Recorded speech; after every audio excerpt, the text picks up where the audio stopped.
आजी इकडे बस ना. अरे बसते कुठे? काम आजी आहे बस बस बाळा. Please please. अरे आजी प्लीज. काय झालं? काही काम आहे का? हे घे. अगं बाई, गुलाब, आज काय खास? अगं आजी आज रोज डे ना म्हणून हा गुलाब.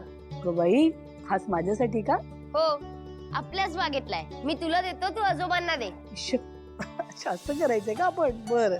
अगं आजी व्हॅलेंटाईन्स वीक सुरू आहे ना. रोज डे हा कपल्स साठीच असतो. अगं बाई, हे सगळं तुला कसं रे माहिती?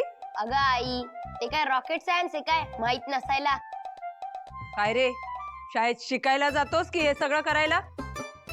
अगं हो हो, ओरडतेस कशाला? राहू दे.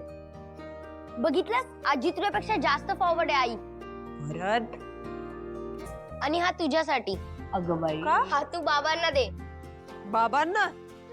हो मग बाबाच तुझे पार्टनर आहेत ना. हे बाई पटकन आणखीन काही ऐकावं लागेल नाही तर.